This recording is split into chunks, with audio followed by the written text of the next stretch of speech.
खबरों में आगे बढ़ेंगे और बात करेंगे गरियाबंद की, जहां 3 शिकारियों को गिरफ्तार किया गया है। सांभर का शिकार किया था। तो शिकारियों से 2 बंदूकें भी बरामद हुई हैं। जानवरों के दांत और सींग भी इनसे बरामद हुए हैं। उदंती टाइगर रिजर्व की एंटी पोचिंग टीम की यह कार्रवाई देखने को मिली।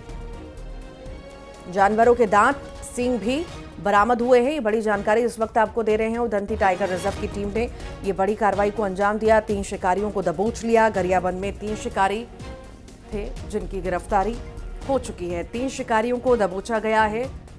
ये बड़ी जानकारी इस वक्त आपको गरियाबंद से दे रहे हैं।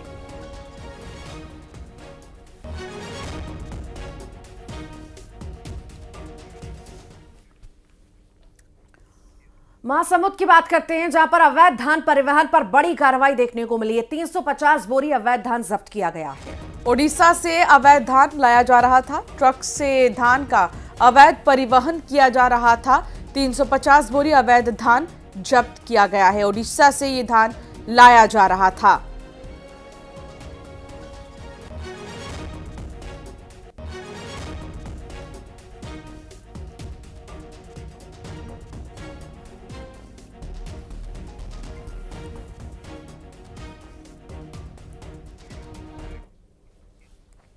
मुंगेली में भी अवैध धान के परिवहन पर बड़ा एक्शन लिया गया है।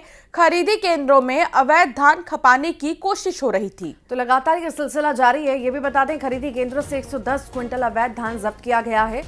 लगातार कार्रवाई, अवैध धान के खिलाफ बड़ा एक्शन लिया जा रहा है। अवैध धान का परिवहन किया जा रहा है और कहीं ना कहीं ये बड़ी कार्रवाई हमें लगातार देखने को मिल रही है। अधिकारियों को जिस तरह से मुख्यमंत्री द्वारा निर्देश दिए गए हैं, उसके बाद कहीं ना कहीं एक्शन में सभी नजर आ रहे हैं और ये बड़ी कार्रवाई को अंजाम भी दिया जा रहा है। अवैध परिवहन के खिलाफ बड़ी कार्रवाई देखने को मिली। पेंड्रा का जिक्र करेंगे, जहां पर 18 शिक्षकों पर कार्रवाई हुई है। दरअसल स्कूल से नदारद ये मिले थे। शिक्षकों पर कार्रवाई की गई है। स्कूल बंद कर विदाई में शामिल हुए थे ये सभी शिक्षक। 18 शिक्षकों का 1 दिन का वेतन भी काटा गया है। जिला शिक्षा अधिकारी ने यह कार्रवाई की है। तो ये बड़ी खबर आपको बता रही है। पेंड्रा में 18 शिक्षकों पर कार्रवाई हुई है।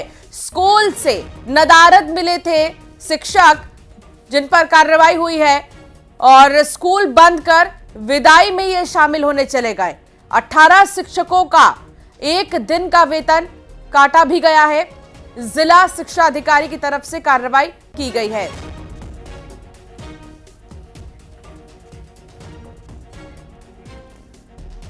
छत्तीसगढ़ में कोरोना तेजी से पैर पसार रहा है और 24 घंटे में कोरोना के 15 मरीज मिले हैं। 4206 सैंपल की जांच हुई। दुर्ग में 5, बीजापुर में 3 संक्रमित सामने आए हैं। रायपुर और रायगढ़ का जिक्र करें तो यहां पर 2-2 कोरोना के मरीज मिले हैं। पॉजिटिव मरीजों की पुष्टि हुई है।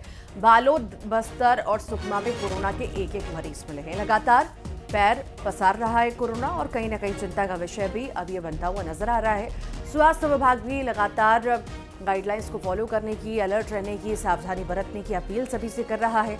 और अब जिस तरह से कोरोना पैर पसार रहा है, रोज के रोज मामले सामने आ रहे हैं और कई जगह पर, हालांकि इतना आंकड़ा तो नहीं है, पर बहुत कम, ना के बराबर मौत के मामले भी सामने आ रहे हैं।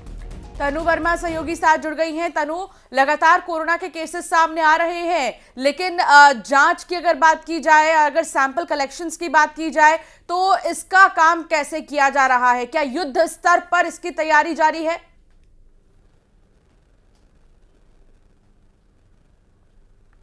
जी बिल्कुल, देखिए जैसे ही देश में कोरोना के नए वेरिएंट की बात सामने आई थी, उसके बाद से छत्तीसगढ़ के सभी जिलों के सामुदायिक केंद्रों में कोरोना के सभी सामग्रियों की जो है वो जांच की गई थी, उपकरणों की जांच हुई थी। उसके बाद हर रोज जो है 100 से अधिक सैंपलों की जांच की बात यहाँ पर कही गई थी और जो सैंपलों की जाँच है वो अभी भी नियमित तरीके से यहाँ पर की जा रही है। और वहीं कोरोना के आज के हम बात करें तो प्रदेश में आज 4206 सैंपलों की जाँच हुई है, जिसमें 15 नए मामले कोरोना के सामने आए हैं। प्रदेश के 7 जिलों से कोरोना के नए मामले सामने आए और दुर्ग में सबसे अधिक कोरोना के मरीज मिले हैं। ऐसे में अब टोटल एक्टिव केसेस की संख्या यहाँ पर 108 हो गई है। इसके साथ ही 19 मरीजों को होम आइसोलेशन से डिस्चार्ज किया गया है। राहत की बात यह है कि फिलहाल आज कोरोना से किसी भी मरीज की मौत नहीं हुई है। इसके साथ ही बीते दिनों एम्स की भी एक रिपोर्ट सामने आई थी जिसमें कोरोना के नए वेरिएंट की दस्तक की बात भी छत्तीसगढ़ में सामने आई है। ऐसे में एम्स में 40 से अधिक सैंपलों की जांच हुई थी जिसमें 25 मरीजों में कोरोना का नया वेरिएंट जो है पाया गया था और एम्स के द्वारा भी रिपोर्ट जो है हेल्थ डिपार्टमेंट में भेज दी गई है। फिलहाल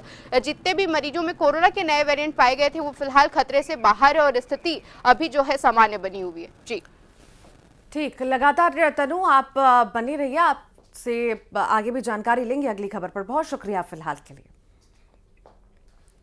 और चलिए जिक्र करते हैं रायपुर का। गिरिराज सिंह का छत्तीसगढ़ दौरा है। केंद्रीय मंत्री गिरिराज सिंह का छत्तीसगढ़ दौरा है, बेहद खास हो सकता है। 3 दिवसीय दौरे पर वो पहुंच रहे हैं। लगभग 12 बजे का समय निर्धारित है जब वो पहुंचेंगे रायपुर। 3 दिवसीय दौरे पर आएंगे गिरिराज सिंह। आज दोपहर 12 बजे रायपुर पहुंचेंगे गिरिराज सिंह और कई विभागों के अधिकारियों की बैठक भी लेंगे। ग्रामीण विकास, भूमि संसाधन विभाग की बैठक लेंगे। पंचायती राज अधिकारियों के साथ चर्चा करेंगे। बैठक के बाद कोरबा रवाना होंगे गिरिराज सिंह। केंद्रीय मंत्री गिरिराज सिंह का ये दौरा 3 दिवसीय होगा और बेहद अहम। और ज्यादा जानकारी के लिए तनु हमारे साथ जुड़ गई हैं। तनु, लगातार केंद्रीय नेतृत्व ध्यान लगाए हुए है छत्तीसगढ़ पर। गिरिराज सिंह का दौरा छत्तीसगढ़ का कितना खास, क्या क्या कार्यक्रम रहने वाले हैं, चूंकि 3 दिन वो रहेंगे? जी बिल्कुल, देखिए छत्तीसगढ़ में जैसे ही बीजेपी की सरकार बनी उसके बाद केंद्रीय मंत्रियों का दौरा जो है वो लगातार जारी है और ऐसे में केंद्रीय मंत्री गिरिराज सिंह भी 3 दिवसीय प्रवास पर छत्तीसगढ़ आ रहे हैं और आज दोपहर 12 बजे केंद्रीय मंत्री गिरिराज सिंह जो है वो राजधानी रायपुर पहुंचेंगे और इसके बाद वो सर्किट हाउस में भूमि संसाधन, ग्रामीण विकास और इसके साथ ही पंचायती राज अधिकारियों की बैठक लेंगे। अधिकारियों की बैठक के बाद केंद्रीय मंत्री गिरिराज सिंह जो है वो कोरबा के लिए रवाना होंगे और 14 जनवरी को कोरबा में स्थानीय मंदिर में स्वच्छता अभियान में जो है वो शामिल होंगे और इसके बाद विकसित भारत संकल्प यात्रा कार्यक्रम में वो शामिल होंगे और इस कार्यक्रम के बाद केंद्रीय मंत्री गिरिराज सिंह 15 जनवरी को जो है वो जनमन योजना कार्यक्रम में शामिल होंगे। और बता दें कि प्रधानमंत्री नरेंद्र मोदी के द्वारा वीडियो कॉन्फ्रेंसिंग के माध्यम से इस कार्यक्रम की जो है वो शुरुआत होगी और इस कार्यक्रम में शामिल होने के बाद केंद्रीय मंत्री जो है रात में 8:30 बजे रायपुर से दिल्ली के लिए रवाना हो जाएंगे। जी ठीक, बहुत बहुत शुक्रिया तनु जानकारी को साझा करने के लिए। आगे बढ़ेंगे, बात करेंगे रायपुर की, जहां कल सीएम विष्णुदेव साय ने समीक्षा बैठक की और विष्णुदेव साय ने बैठक में कई चीजों को लेकर चर्चा की। ऊर्जा विभाग के कामकाज की समीक्षा भी की गई। तो सीएम ने अधिकारियों को जरूरी दिशा निर्देश भी दे दिए हैं। बिजली की मांग, आपूर्ति, ग्रीन एनर्जी सहित कई ऐसे मुद्दे रहे जिन पर चर्चा हुई है और साथ ही साथ आगे के लिए आदेश निर्देश भी उनके द्वारा दे दिए गए हैं। समीक्षा बैठक जिसमें अधिकारियों को निर्देश और कई ऐसे मुद्दे रहे जिन पर चर्चा हुई।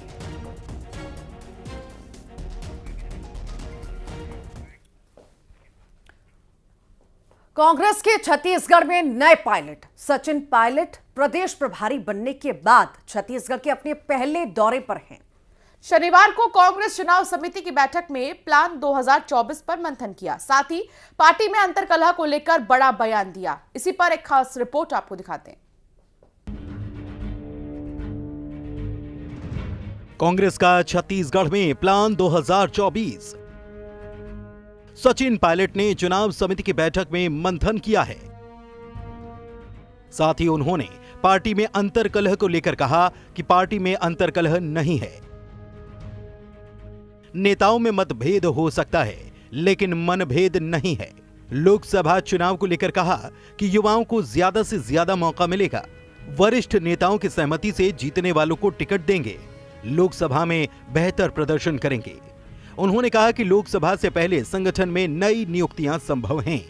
जरूरत होगी उन पदों पर नियुक्तियां दी जाएंगी। व्यक्तिगत राय हमेशा रहती है कि हमें नौजवानों को प्राथमिकता देनी चाहिए लेकिन विनेबिलिटी एक क्राइटेरिया होता है। जो भी व्यक्ति सबसे उपयुक्त होगा, आम राय से, सर्वसम्मति से उस व्यक्ति को पार्टी अपना उम्मीदवार बनाएगी।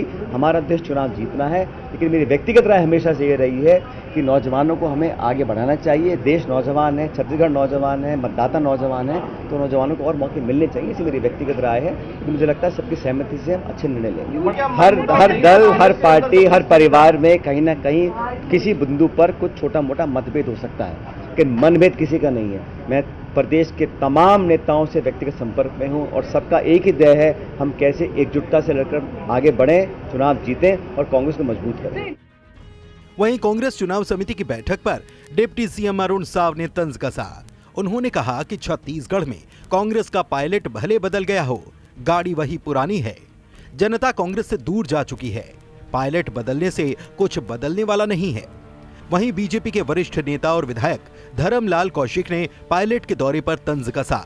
उन्होंने कहा कि सचिन पायलट जिस राज्य से आते हैं, उस राज्य में कांग्रेस बुरी तरह हार जाती है। छत्तीसगढ़ में बीजेपी सभी 11 की 11 सीटें जीतेगी। देखिए, आज कांग्रेस पार्टी और विपक्षी दल मोदी जी से मुकाबला नहीं कर पा रहे हैं और मोदी जी का विरोध करते करते ये देश और देशवासियों का विरोध करने लगे हैं। गाड़ी तो वही है, पायलट भी बदलने से कुछ नहीं होगा, क्योंकि कांग्रेस जनता से दूर जा चुकी है। सपना देखते रहे। सचिन पायलट जिस प्रदेश से आते हैं, पिछली बार उनकी सरकार रही और उनका खाता नहीं खुला लोकसभा में। तो जो राजस्थान में लोकसभा में खाता नहीं खोल पाए, वो छत्तीसगढ़ में क्या खाता खोलने की बात करेंगे। कांग्रेस में प्रत्याशी को लेकर के संकट की स्थिति है और प्रत्याशी तो किसी को भी बना सकते हैं, लेकिन वो देख रहे हैं जीत और हार की स्थिति। तो चाहे पीटे हुए चेहरे हो, चाहे नए चेहरे हो, इस बार की लोकसभा के चुनाव में सभी पीटे हुए रहेंगे और उनके खाता नहीं खुलेगी। छत्तीसगढ़ में विधानसभा चुनाव में करारी हार के बाद शैलजा को हटाकर पार्टी ने पायलट को पार्टी की उड़ान की जिम्मेदारी दे दी है। सिर पर लोकसभा चुनाव है। अब देखना होगा कि पायलट का प्लान 2024 काम करेगा या फिर फेल होगा। इसके लिए इंतजार कीजिए, जनता किसका साथ देगी। Bureau report, news 18, Madhya Pradesh, Chhattisgarh.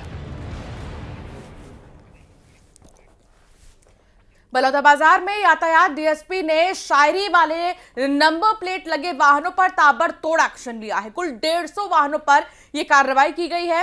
इन वाहनों के नंबर प्लेट्स पर डिजाइन में नंबर लिखे हुए थे, साथ ही कई वाहनों में नंबर प्लेट नहीं लगी हुई थी। ट्रैफिक पुलिस ने इसके लिए विशेष अभियान चलाया है।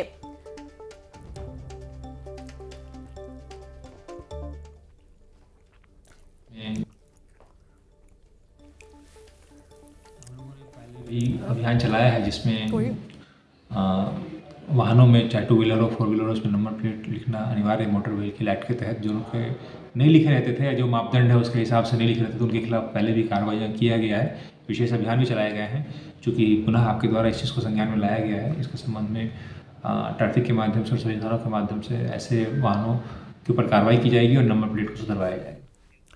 और अब बात बीजापुर की, जहां पर पुलिस नक्सली मुठभेड़ हुई है। 1 लाख का इनामी नक्सली मुठभेड़ में ढेर हो चुका है। जवानों ने मौके से हथियार भी बरामद किए। गंगालूर थाना इलाके में ये मुठभेड़ होना बताई जा रही है। बड़ी कामयाबी जवानों के लिए। 1 लाख का इनामी नक्सली मुठभेड़ ढेर हुआ है। लंबे वक्त से इसकी तलाश थी। इनाम भी घोषित था 1 लाख रुपए का, और अब जाकर के नक्सली मुठभेड़ में ढेर हुआ है। बड़ी कामयाबी है जवानों के लिए। और जवानों ने मौके से हथियार भी बरामद किए हैं। लगातार जवानों की तरफ से सर्चिंग अभियान जारी है और 1 लाख का इनामी मुठभेड़ में ढेर किया गया। जवानों ने जिस तरीके से सर्चिंग अभियान चलाया, उन्हें ये बड़ी कामयाबी मिली और कई हथियार भी मौके से मिले हैं। बिलासपुर में थर्ड जेंडर के 2 गुटों में मारपीट हो गई। दोनों गुट में जमकर मारपीट हुई है। सिविल लाइन थाना के सामने की यह घटना है। दोनों गुटों में वर्चस्व की लड़ाई होने लगी। ये तस्वीर भी आप देख सकते हैं, बिलासपुर की तस्वीर है। वर्चस्व की लड़ाई, 2 गुटों में मारपीट होने लगी। देखते देखते विवाद बढ़ता चला गया और मारपीट में तब्दील हो गया। हालांकि दूसरे लोग कोशिश कर रहे थे छुड़ाने की, सबको अलग करने की, पर ये मुमकिन ना हो सका। मारपीट, एक दूसरे के साथ वर्चस्व की लड़ाई बताई जा रही है, जिस वजह से कहीं ना कहीं ऐसी तस्वीर निकल करके सामने आई।